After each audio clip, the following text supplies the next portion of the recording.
اللہ فرماتا ہے یہ سارے نظام چلانے والا میں ہوں، اس زمین پر اللہ کا قبضہ ہے، آسمانوں پر اللہ کا قبضہ ہے، یہ ساری کائنات میں اللہ کا قبضہ ہے، قسم خدا کی میری زبان پر اللہ کا قبضہ ہے، میں جو بول رہا ہوں میرے اللہ کے قبضے میں ہے، آپ یہاں بیٹھے ہیں یہ میرا تمہارا بیٹھنا بھی میرے اللہ کے قبضے میں ہے۔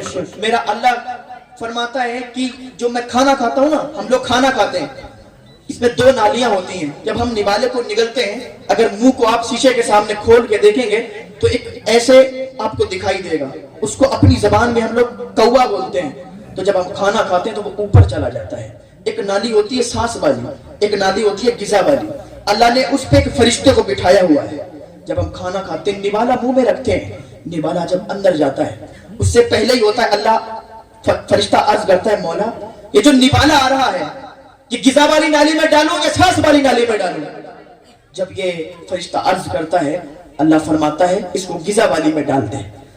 اب یہ ذرا سوچیں اگر اوپر چلا گیا، اگر سانس والی نالی میں چلا گیا، دنیا کی کوئی طاقت نہیں بچا سکتی، انسان اسی نوالے کے ذریعے مر جائے گا۔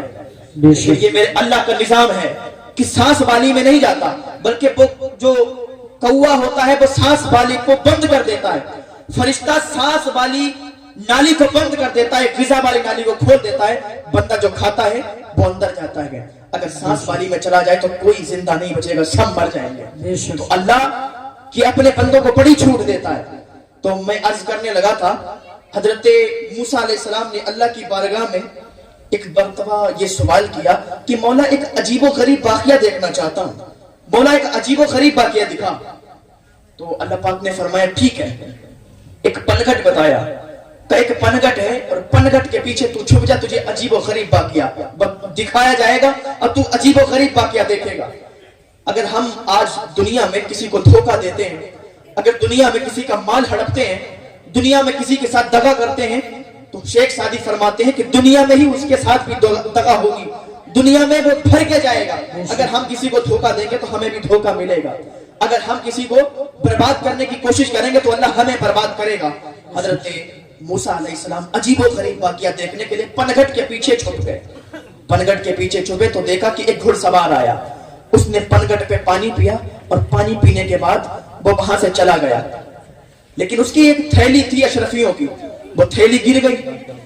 جب تھیلی گری تو اتنی دیر میں ایک بچہ پانی پینے کے لیے آیا۔ اب موسیٰ علیہ السلام پنگھٹ کے پیچھے دیکھ رہے ہیں یہ سارا واقعہ۔ اللہ تعالیٰ نے فرمایا تو پنگھٹ کے پیچھے رہنا، بولنا نہیں اور نکل کے مت آنا۔ حضرت موسیٰ علیہ السلام دیکھتے رہے، اس نے پانی پیا، وہ چلا گیا، بچہ آیا، اس نے پانی پیا اور تھیلی کو اٹھایا جس میں اشرفیاں تھیں، تھیلی کو اٹھا کے اور واپس چلا گیا۔ اتنی دیر میں کہ اندھا انسان آیا، اندھا انسان، اس نے پانی پیا اور وہیں پر بیٹھ گیا۔ اب دیکھیں میرا اللہ انصاف کیسے کرتا ہے، میرا اللہ نظام کیسے چلاتا ہے۔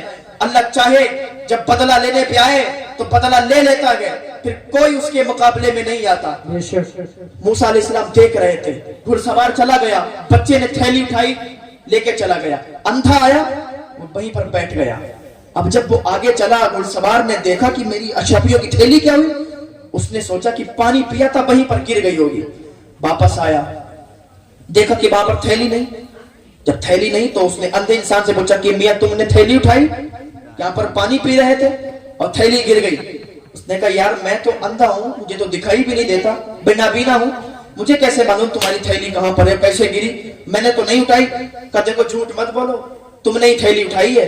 کہا میں نے تھیلی نہیں اٹھائی، میں اللہ کی قسم کھا کے کہتا ہوں۔ کہا جھوٹ بول رہے ہو، یہاں پر اور کون آیا تمہارے علاوہ؟ اب دیکھو لے کر کون گیا تھا، بچہ لے کے گیا تھا۔ اندھا تو اس کی کوئی غلطی نہیں تھی ظاہراً، لیکن وہ کہتا ہے تم نے اٹھائی۔ اس نے اپنی تلوار کو نکالا اور اس کے سر کو دھڑ سے الگ کر دیا، اس کے سر کو کاٹ دیا، اس کو قتل کر دیا۔ اب موسیٰ علیہ السلام بڑے حیرت میں آ گئے، عجیب و غریب واقعہ دیکھ رہے تھے، کیونکہ انہوں نے کہا تھا عجیب و غریب واقعہ دیکھنا چاہتا ہوں۔ تو جو گھڑ سوار تھا اس نے قتل کر دیا، اب بچا اندھا۔